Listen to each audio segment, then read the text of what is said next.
Hello friends, আজি আমি এটা important topic discuss কৰিবলৈ গৈ আছো as per GS paper 2 of mains.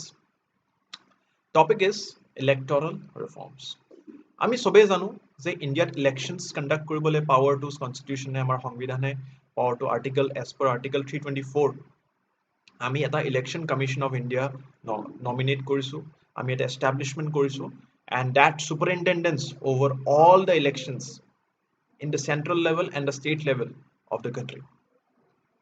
Election Commission is not only looking after the elections but also seeing ki sob bostu processes bilak transparent way, accountable way, thik mote choli ase nai, kiba punishments dibo lagibo nai, kiba issues thakibo lagibo.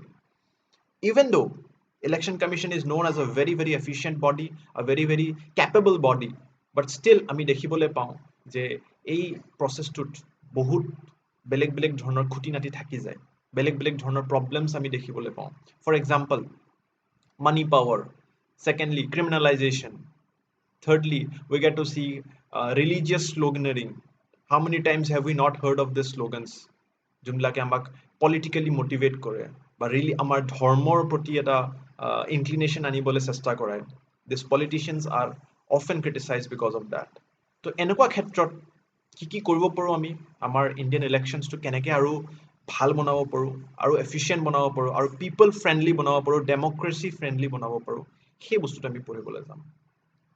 এই টপিকটো এটো কাৰণে just not important but also because ইণ্ডিয়াৰ যেটো election হয়, it is known as the biggest festival of democracy all over the world. India is the biggest democracy and so what's a ডাঙৰ festival বুলি ইণ্ডিয়াৰ ইলেকশনছক কোৱা যায়. So let us see one by one what all things আমি এটো কৰিবলে কেনেকৈ ইলেক্টৰাল reforms বিলাক আনিব পাৰো আৰু কি ৰিফৰ্মছ অলৰেডি আহিছে আৰু কেনেকৈ আমাৰ ইলেকশনছ বোৰ ভাল কৰিব পাৰো. Now the first point out here, as you can see, is about the money power of Indian politics. আমি জানো যে এখন ইলেকশন খেলিবলে, এটা ইলেকশন কন্টেস্ট কৰিব লাগিলে, it has amount মানে enormous amount of money involved in the process, whether it's about getting the ticket or contesting or going for all those rallies. Hokolu process we get to see that poisa involved ase. It is said that in the 2014 elections, it is in the 2014 total election jeto budget asile, total election jeto expense asile, it amounts to around 30,000 crores. 30,000. And 2019 or jeto election hol, hey amount to ke badhi kine, hey amount to badhi goi kine, we get to see that it increases to around almost 50 to 60,000 crores. Can you just imagine? If you see up this slide, you will get to see average expenditure. This is the report from QUARTZ India. Eta ami dekhibole pao je BJP jitu party total expenditure asile around 714 crores only on certain amounts. যেনেকে আমি দেখিবলৈ পাওঁ যে media এডভাৰটাইজমেন্টছত আমি বিজেপিয়ে কিমান কৰিছে 304 crores. Star campaigners বিলাকে 77 crores কে ইনভেস্ট কৰিছে তেওঁলোকৰ হোটেল এক্সপেন্সেস বা flight expenses, helicopter di jai, aeroplane di jai, charters flight loy. So all those expenses, public meetings kore, public materials kore. This is the data from basically the BJP themselves. So money power to ami why is a big problem? The big problem out here is that আপোনালোকৰ ধৰক আপোনালোকৰ নিচিনা বা মোৰ নিচিনা কোনোবা এজন ক্ষুদ্ৰ মানুহে যদি ইলেকশন খেলিবলৈ বিচাৰে, can we contest these big numbers? Can we fight these big candidates? Even though people are not willing to vote for Modi, but they do not have an alternative outside Modi. এনেকুৱা বহুত মানুহ আছে যোনে মোদীক vote কৰিব বিচৰা নাছিলে probably, but তেওঁলোকৰ তাত ৰাহুল গান্ধীক ভোট দিবলৈও সাহসটো নাই, but তেওঁলোকে বিচাৰে কোনোবা honest non political মানুহ আহক and তেওঁলোকক আমি ভোট দিবলৈ বিচাৰো, but সেই মানুহজনে জানো ইমান ধৰণৰ ডাঙৰ এটা খৰচা বা expenditure carry out koro pare jano noare. So that often becomes one of the big problems in Indian elections. They ami money power to beat kobo noaru. The second problem is regarding the criminalization of Indian politics. In 2022 Supreme Court or eta judgment ahisile February of 2022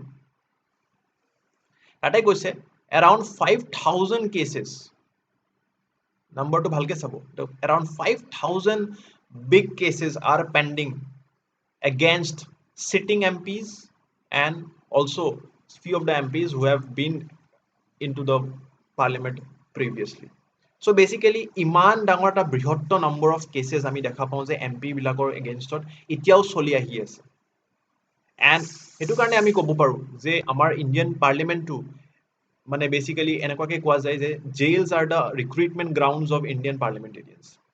jails বিলাকত যাই কিনে চাগে recruitment হয় Indian পাৰ্লিমেণ্টেৰিয়ানছ বিলাকৰ. So সেই বস্তুটো আমি fight কৰিবলৈ ট্ৰাই কৰিব লাগিব. Another big problem যদি আমি ক'বলৈ যাওঁ is regarding the voter turnouts.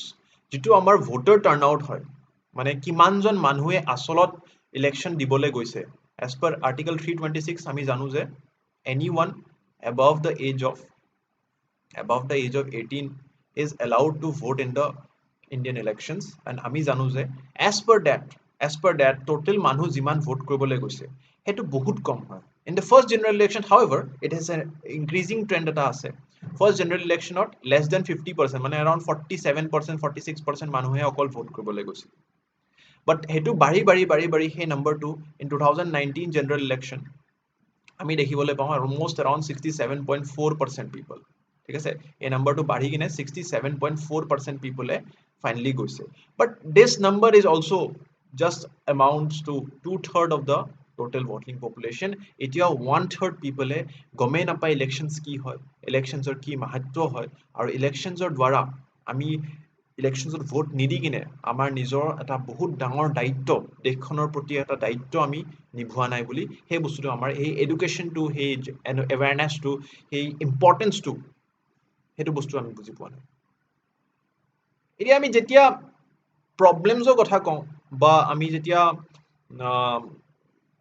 Challenges বিলাকৰ কথা পাতোঁ, তাৰ লগতে আমি কিছুমান ৰিফৰ্মছো হোৱা দেখা পাওঁ. And often at times the Election Commission, the Government of India, the Parliament has done its bit in tackling up many challenges that we have come across. বহুত challenge bilak ami already try korisu solve koribole. For example jitu money power kotha ami koi asilu, jitu money power of Indian politics ami kotha pati asilu, hey bostu tackle koribole already there has been implementation of caps. ঠিক আছে, basically কি হয় এটা cap বনাই দিছে যে ইমানতকে বেছি পইচা তোমালোকে স্পেন্ড কৰিবলৈ নোৱাৰা. ফৰ লোকসভা ইলেকশ্যনছ আপোনালোকে চাব পাৰি ইয়াতে যে ₹50 to 70 lakhs will be the মানে ক্যাপ. ইয়াতকে বেছি তোমালোকে expend কৰিব নোৱাৰা. We cannot expend anything above this amount basically in the Lok Sabha elections, and henekwake in the assembly elections we cannot spend anything above 20 to 28 lakhs.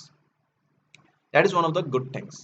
Next, black মানিৰ বহুত এটা ডাঙৰ এলিগেশ্যন আছিলে যে এই যিবিলাক পইচা স্পেণ্ড কৰে সেই স্পেণ্ডিংবিলাক আমাৰ লিগেল মানিৰ পৰা নহয়, it is made by black money.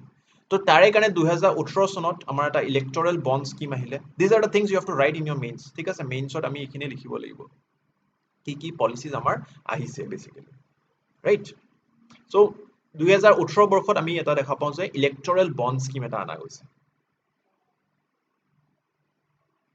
Now, what is this electoral bond scheme?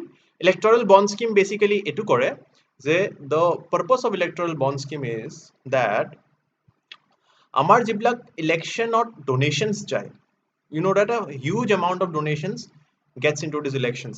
Ami jitu kolu je iman thousands of crores rupees blak spend hoy, hey election funding blak to nije nokore Modi ba Amit Shah, it comes from big businesses. এতিয়া বহুত ডাঙৰ এটা allegation আছিলে যে এইবিলাক সব black মানিৰ পইচাবিলাক আমি ইলেকশ্যনত স্পেণ্ড কৰি দিওঁ. আৰু 2018 এইটো এটা নতুন নটিফিকেশ্যন আহিলে যে যিমান পইচা ডোনেশ্যন হ'ব it has to go through the banking system. যিটো বেংকছ আছে আমাৰ, এইটো বেংক কোনটো বেংক ইউজ কৰা গ'ল? SBI. SBI was made the nodal bank, যিটোৰ মাধ্যমত আমি যিমান যিবিলাক ডোনেশ্যনছ দিবলৈ পাৰোঁ that has to go through the SBI. SBI এটা বণ্ড ইস্যু কৰিব এণ্ড সেই বণ্ডটো যিটো পাৰ্টিক আমি দিব বিচাৰোঁ সেই পাৰ্টিটোলৈ যাব. আপোনালোকে ভাবিব যে এইটোৰ পৰা লাভ কি হ'ল? লাভ এইটো হ'ল যে black money we cannot ever deposit in the banks. আমি যদি বেংকত ব্ল্যাক মানিটো সোমাব নোৱাৰোঁ তেনেহ'লে যিমানবিলাক আমাৰ এক্সপেণ্ডিচাৰ হৈ আছে ইট ইজ অবভিয়াছ যে বেংকিং চিষ্টেমৰ পৰা যদি আহিছে তেনেহ'লে এইটো আমাৰ ব্ল্যাক মানি বা কাৰাপ্টেড মানিটো ইউজ হোৱা নাই. That is one of the very, very important reforms that happened. The next particular reform, jodi ami saw, if we see the next particular reform, it is regarding the awareness. Moi jitu kolu je voter turnouts bahut kom hoy amar. We have a very low voter turnout, right? আমি দেখা পাওঁ যে elections বিলাকত vote দিবলৈ মানুহে এইটো মানে কাম বুলি ভাবে, মানে ইটছ লাইক ৱেষ্ট ডে বুলি ভাবোঁ মই অফেন এনেকুৱা মানুহ দেখা পাওঁ যোনে এনেকুৱা কয় যে rather than going to vote for the elections আমি এখন নেটফ্লিক্সত মুভি চাই লওঁ বা আমি ফ্ৰেণ্ডছৰ লগত ঘূৰিবলৈ গুচি যাওঁ, ভোট দিবলৈ কোনে যাব, এইটো এটা এক্সট্ৰা কাম হয় ৰ'দত থিয় দি ৰাইট? বাট আমি এইটো বুজি পোৱা নাই যে ভোট দিব নগৈ কিনে আমি নিজৰ অধিকাৰটো হেৰুৱাই পেলাইছোঁ। আমাৰ এটা অধিকাৰ আছে যে এই দেশখন কোনে চলাব। Actually the real head of power কাৰ তাত থাকে? Preamble of Indian constitution says we the people of India solemnly resolve to constitute India into a socialist, secular, XYZ things. So আমি এইটো পাহৰিব নালাগে যে এইখন দেশখনৰ আচল যিটো আমি যিটো যোনে আচলত এই দেশখন চলাই আছে, it's not the politicians, it's not the ministers and MPs, it is us. And every 5 years ke baad we get this chance and we should never miss it. এই বস্তুটোকে এনশিওৰ কৰাবলৈ there are various schemes and policies যিবিলাক আনা গৈছিলে, যদি আপোনালোকে চাই ইয়াতে লিখা আছে, one is the SVEEP. What is SVEEP? It is a systematic voter education and electoral program. ঠিক আছে, এইটো এটা চিষ্টেমেটিক প্ৰগ্ৰাম হয় যিটোৰ মাধ্যমত আমি ভোটাৰ্ছ বিলাকক এডুকেট কৰাই আছো, ইম্পৰ্টেঞ্চ অফ এডুকেশ্যন ইলেকশ্যনছ আমি তেওঁলোকক বুজাবলৈ চেষ্টা কৰি আছো, ইলেকশ্যনছৰ পৰা কি ফাইদা হয়, কি লছ হয়, ইলেকশ্যন ভোট নিদিলে কি প্ৰব্লেম হয়, all these things are systematically done as per SVEP program. You can Google it and you can make notes of this. This is important for your prelims as well. Another important thing, national voters day আমি declare কৰিছো। তো চৰকাৰে এনেকুৱা ধৰণৰ কিছুমান policies and schemes আনিছে যিটোৰ মাধ্যমত at least try কৰিছে যে মানুহে বেছিভাগ ইলেকশ্যনত পাৰ্ট লওক। Next, the important criticism of Indian elections is EVM hacking. বহুতে কয় যে EVM যিটো আছে আমাৰ, ঠিক আছে, ইলেকট্ৰনিক ভোটাৰ মেচিন, যেটো আমাৰ ইলেকট্ৰনিক্যালি আজিকালি আগতে আমাৰ পেপাৰ ভোটিং আছিলে, পেপাৰত আমি দিছিলো, সো সেই বস্তুটো চেঞ্জ কৰি কিনে এতিয়া EVM ভোটিং কৰি দিছে, ইলেকট্ৰনিক্যালি ভোট দিওঁ। আপোনালোকে যদি ভোট দিবলৈ গৈছে, ইউ উইল নো যে আমি সাথে সুইচ এটা টিপিব লাগে, আমাৰ ভোটটো লাগি যায়। So that particular thing lot of people have said কি এইটো হ্যাকিং হৈ যায়, even though it is not connected to the internet, but যদি হ্যাকিং হৈ যায় তেতিয়া আমি ধৰক এনেকুৱা এটা EVM আছে, if this is the EVM, এইটো বিজেপিৰ ভোট, এইটো কংগ্ৰেছৰ ভোট, এটা প্ৰাৰ্থীজনৰ নাম থাকে, এটা সুইচটো থাকে, ইয়াতে ধৰক TMCৰ ভোট। তো বহুতে ভাবে যে ইয়াতে ইন্টেৰিয়ৰলি সব এইটো পইণ্টতে জুৰা থাকে। তলৰ পিনৰ পৰা যদি ইলেক্ট্ৰনিক্সটো এনেকুৱাকৈ বনাইছো যে আমি ভোট য'তে যোনটো বাটনে নিটিপু যাই কিনে মোদীৰ তাতে ভোটটো লাগে, তেতিয়া কি হ'ব, ৰাইট? সো তাৰে কাৰণে কি কৰিলে, এটা নতুন স্কিম আনিলে, VVPAT. VVPAT. What is VVPAT? Voter Verifiable Paper Audit Trials. আপোনালোকে যদি ভোট দিবলৈ গৈছে, ভালকে যদি চাইছে, এই EVMটোৰ কাষতে এটা সৰু গ্লাছৰ এটা মেচিন থাকে, চাবচোন ভালকে এইবাৰ গ'লে। এই গ্লাছৰ মেচিনটোত after you press the button, যোনটোৱে বাটন নিটিপক কিয়, সেই তাতে এখন পেপাৰ ডিসপ্লে হয়। সেই পেপাৰখন আপোনালোকে ওলাই আনিব নোৱাৰে, বাট তাতে পেপাৰখনত দেখা পাব আপুনি কাৰ তাত ভোটটো আচলত গৈছে। যে আপুনি যদি এইখন ধৰক কেণ্ডিডেট এ ভোট দিছে, তো কেণ্ডিডেট এ তাত ভোটটো গৈছে নাই, নে কাৰোবাৰ বেলেগৰ তাত ভুলকে গুচি গ'ল, that paper will be displayed for around 7 seconds and তাৰপিছত পেপাৰখন অট'মেটিকলি মেচিনটোত সোমাই যাব। So that ensures that EVM hacking যাতে হ'ব নোৱাৰে, যিটো ভোট দিছো আমি তাৰ তাতে গৈছে, আমি এইটো সুনিশ্চিত कर सकते हैं basically, right? That is your EVM hacking ka reform that the election commission and India has brought. Next, আমি বহুত কৈ আছিলো যে ক্ৰিমিনেলাইজেশ্যন হৈ আছে, ক্ৰিমিনেল বিলাক আমাৰ ইলেকশ্যনত খেলি আছে। তো ফাৰ্ষ্ট থিং ইজ যিটো criminal charge Indian judicial system তো এনেকুৱাকে চলে যে you are innocent until proven guilty. দেই, আপোনালোকক যেতিয়ালে গিল্টি প্ৰুফ কৰিব নোৱাৰে কোৰ্টত, চাৰ্জটো লাগিব পাৰে, বাট আপোনালোকক ক্ৰিমিনেল বুলি ক'ব নোৱাৰে। সো সেম থিং ইয়াতে, যে আমি ক্ৰিমিনেলছ বুলি কওঁহে, কেছেছ চলিহে আছে, বাট প্ৰুভ হোৱা নাই আজিলে। If prove হোৱা নাই, then you have no right to practically say that this person is a criminal, right? So আৰু যদি কিবা কাৰণত prove হৈ যায় and you are imprisoned for more than 2 years, अगर 2 years or more से आपको imprisonment मिलता है, then you are disqualified from contesting elections for a certain period of time, right, as per the board. So এটো এটা আমি reform আনিছো. Secondly, আপোনালোকে যদি কিবা National Owners Actor তেহেত যদি কিবা provisions violate কৰিছে, তেতিয়াও আপোনাক আমি disqualify কৰিব পাৰো. যদি আপুনি কিবা social crime কৰিছে ডাঙৰ, ধৰক for example sati system এতিয়াও আপুনি practice কৰাই আছে মহিলাবিলাকক, বা আপুনি যদি rape বা murderer নিচিনা ঘিননীয়া কাম কৰিছে, বা আপুনি যদি untouchability practice কৰাই আছে and 2 বছৰতকৈ আপোনাৰ বেছি যদি মানে imprisonment হৈ যায়, then you are automatically banned from contesting the elections. So these are some of the implemented reforms. এইবিলাক reforms আমাৰ already হৈছে, but আপোনালোকে examত অকল হোৱা বস্তুখিনিক লিখিলে নহব.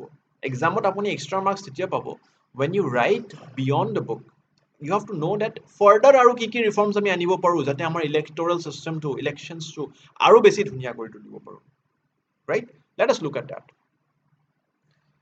The first thing here is, as you can see, is the reservation for women. It was a bahut dangor controversial bill. Many times people have talked ki just like panchayats we gave 1/3 reservation. Our India apnaloke astonishingly mane shocked hobo that not even 10% of Indian politicians are women, right? So amar 1/3 reservation of women diar ta soli ase. Now these are needed reforms. These have not been implemented yet. Itiale amar hoi pua nai ei bostu. So reservation of women, that is the first thing. Next thing is first past the post system, right? Amar electoral jitu system hoy, amar jitu election system hoy, tate enokwa kono niyom nai je 50% cross korilehe apuni country khonor election joy hoise. It is like apuni jodi modiru statistics sai, only around less than 40% people voted for Modi in 2019 elections. 2019 elections, or I think the number is around 37%. ठीक है, 37% Modi जिकिছিলে and no other party achieved that high number. Congress or around 20 something asile, other huru party bilago 1%, 2%, 3% এনেকুৱা কেটা. So because they have achieved the highest number, they have formed a winning government, বা winning coalition formed the government. বহুতে কয় যে 37% যদি পাই কিনে কোনোবা এটা পাৰ্টিয়ে ইলেকশ্যনখন জয় ঘোষিত কৰা যায়, then what does this mean? This means that majority people, more than 50% people have voted against you. Now if you subtract this number from 100, basically you will get what? 63% people have voted against Modi, বেলেগ বেলেগ party. But যদি 63% vote কৰিছে, যদিও vote কৰিছে, but এটা পাৰ্টিক কৰা নাই, কংগ্ৰেছে অলপ পাইছে, তাৰে TMC অলপ পাইছে, TRS অলপ পাইছে, ভাজপাই অলপ পাইছে, BSP অলপ পাইছে, বেলেগ বেলেগ পাৰ্টিছে বেলেগ বেলেগ পাইছে. তো এইটো কাৰণে কৈছে যে আমাৰ এই সিস্টেমটো ফলো হয় য'ত first past the pole system আছে. But that is a big criticism and people are trying to run away from this system, right? The next important reform that many are talking about is simultaneous election. Simultaneous election মানে হৈছে যে আপুনি যদি চাই গোটেই দেশখনত আজি ইণ্ডিয়াত every year and sometimes even in the single year more than one elections hoye, whether it's some state election or national election or panchayat election, মানে every time election kiba na kiba 2 মাহ 3 মাহৰ 4 মাহৰ মূৰে election hoye থাকে. এটো কাৰণে কি কয় যে এই elections বিলাকৰ কাৰণে বহুত government functioning hamper হৈছে. Hamper as in the sense ki elections bilak conduct kone kore, government teachers bilak, government officers bilake involve kora jay, returning officer, presiding officer kak pate, belek ke to election commissioner kono force nai. To ei bilakor karone jibilak day to day government works bahut hamper hoy.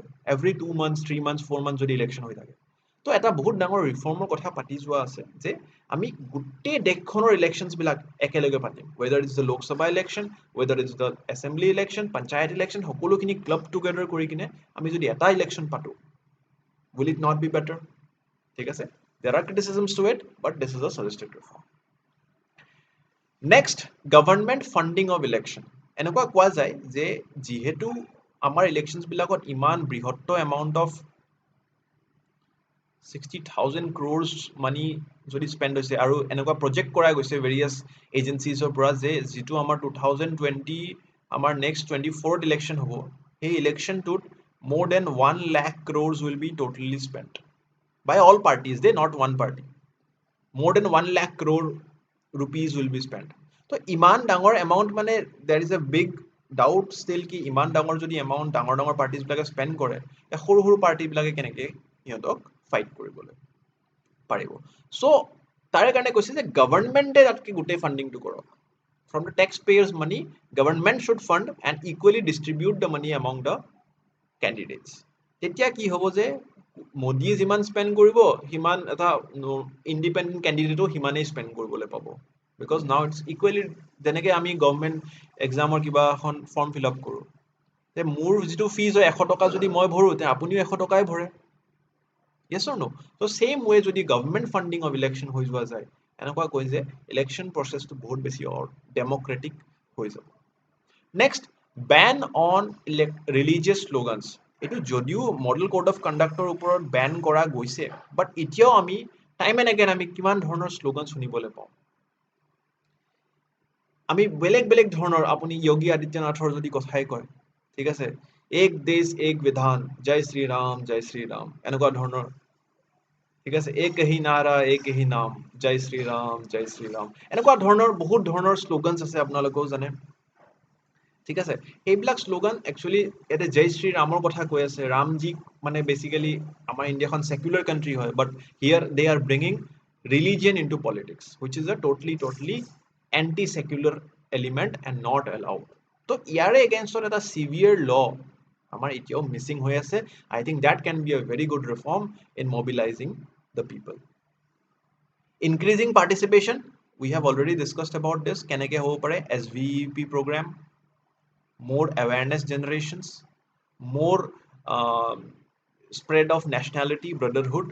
ঠিক আছে এনেকুৱা ধৰণৰ বস্তুবিলাক আমি কৰিব লাগে and lastly এটা point কম যে muscle power of the Indian politics টো বহুত ডাঙৰ এটা প্ৰবলেম হয় ঠিক আছে ইয়াতে আমি মানি পাৱাৰৰ কথা কৈছো money and muscle are related but money power আৰু মাসল পাৱাৰৰ কি ৰিলেশ্যন হয় আপোনালোকে ৱেষ্ট বেংগলৰ ইলেকশ্যনলৈ মই লৈ যাব বিচাৰিম ৱেষ্ট বেংগলৰ যেতিয়া ইলেকশ্যন হৈছিলে আপোনালোকে দেখিছে যেটো আমাৰ মমতা বেনাৰ্জি বা মমতা দিদি বুলি কোৱা যায় after the election result and also before the election result বহুত ডাঙৰ এটা ভাইলেন্স মানে pre election intimidation and post election victimization বিজেপিৰ কাৰ্যকৰ্তা বিলাকে টিএমসিৰ কাৰ্যকৰ্তাক মাৰিছিলে টিএমসিৰ কাৰ্যকৰ্তা বিলাকে বিজেপিৰ কাৰ্যকৰ্তাৰ সোলা ফালিছিলে সো তেনেকুৱা ধৰণৰ যিবিলাক ক্ৰাইমছ হৈ থাকে ইলেকশ্যনৰ মানে অন্তৰ্গত so I think that has to be somehow be needs to be balanced and ami eta proper mechanism develop koribo lagibo jate ami henokwa dhonor bostu bilak henokwa dhonor crimes bilak karone eta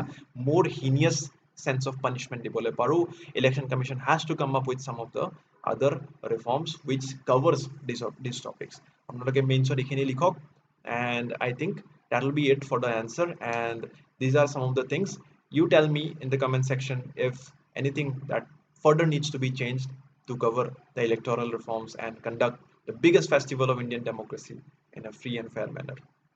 Thank you for your time and effort. I'll see you there in some other video. Borthakur IAS Academy. Prostuti aru adhyayoner nirbhorjogyo thikona. Borthakur IAS Academy.